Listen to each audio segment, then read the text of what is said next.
নমস্কার, আরো একটা নতুন রেসিপিতে আপনাদের স্বাগত। আজকে খুবই মজার একটা পিঠা রেসিপি আপনাদের সাথে শেয়ার করব। গাজর দিয়ে এত মজার একটা রেসিপি বানানো যায় সেটা না দেখলে আপনারা বিশ্বাসই করতে পারবেন না। নরম তুলতুলে আর রসে ভিজানো এই পিঠা একবার খেলে আপনারা বুঝতে পারবেন এটা কতটা টেস্টি হয়। তো চলুন শুরু করি আজকের রেসিপি। গাজরের এই পিঠা বানানোর জন্য এখানে আমি 2টা গাজর ধুয়ে পরিষ্কার করে নিয়েছি। এবার গাজর 2টা ছোট ছোট করে কেটে নিব। শীতকালে কিন্তু আমরা অনেক রকমের পিঠাই খেয়ে থাকি, তবে এই শীতে একবার হলেও ট্রাই করে দেখতে পারেন গাজরের এই পিঠা।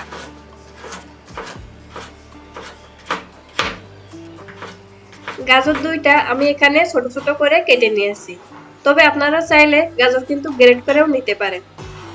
ছোট ছোট করে কেটে নেওয়ার পরে এবার আমি এগুলো পেস্ট করে নেব।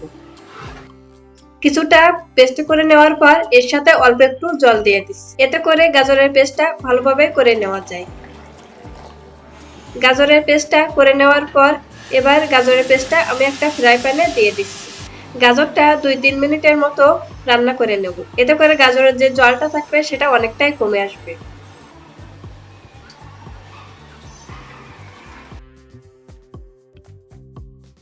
এবার এর সাথে দিয়ে দিচ্ছি 1/4 কাপ সুজি। সুজি গাজরের সাথে ভালো করে মিশিয়ে নিচ্ছি। আপনারা যারা আমার চ্যানেলে নতুন তারা প্লিজ আমার চ্যানেলটা সাবস্ক্রাইব করবেন আর পাশে থাকা বেল আইকনটা ক্লিক করে দেবেন, এতে করে আমার চ্যানেলের নতুন নতুন সব ভিডিও সবার আগে আপনার কাছে পৌঁছে যাবে। আর যারা আমার চ্যানেলটা সাবস্ক্রাইব করছেন তাদেরকে অসংখ্য ধন্যবাদ। সুজিটা মেশানো হয়ে গেলে এর সাথে দিয়ে দিচ্ছি 1 চামচ মতো গুঁড়ো দুধ, এতে করে পিঠার টেস্টটা অনেকটাই বেড়ে যাবে। সবকিছু একসাথে মিশিয়ে নেওয়ার পর এবার এটা আমি নামিয়ে নেব। একটা বড় প্লেটে গাজরের এই পেস্টটা আমি নামিয়ে নিচ্ছি। তারপর ঠান্ডা হওয়ার জন্য কিছুক্ষণ অপেক্ষা করব। 2-3 মিনিট পরে গাজরটা যখন একটু ঠান্ডা হয়ে আসবে তখন হাতে সামান্য তেল লাগিয়ে পিঠাগুলো বানিয়ে নেব। অল্প গাজর নিয়ে 2 হাতের সাহায্যে গোল করে তারপর একটু চাপ দিয়ে এরকম গোল করে পিঠাগুলো বানিয়ে নিচ্ছি।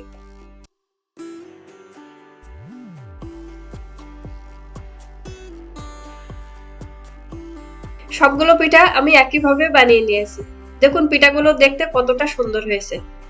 এবার পিঠাগুলো ভেজে নেব। পিঠাগুলো ভাজার জন্য আগে থেকেই একটা ফ্রাই প্যানে পরিমাণ মতো তেল গরম করে নিয়েছি। তারপর একটা একটা করে পিঠা ফ্রাই প্যানে দিয়ে দিচ্ছি। খুব সহজে আর অল্প সময়ের ভিতরে বানিয়ে নেওয়া যায় গাজরের এই রসবড়া। আপনারা বাড়িতে অবশ্যই একবার হলেও ট্রাই করে দেখতে পারেন, আশা করি ভালো লাগবে। পিঠার একটা সাইড ভাজা হয়ে গেলে এবার উল্টে দেব।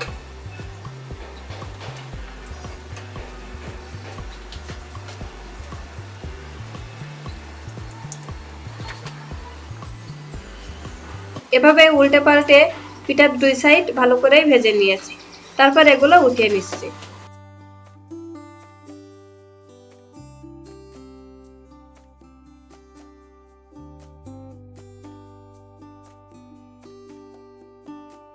পিঠাগুলো চিনির শিরায় ভিজানোর জন্য একটা কড়াইতে নিয়ে নিচ্ছি 1 কাপ পরিমাণের জল। এর সাথে দিয়ে দিচ্ছি 2টা এলাচ। তারপর জলটা যখন একটু ফুটতে শুরু করবে তখন দিয়ে দিচ্ছি 1/4 কাপের মতো চিনি।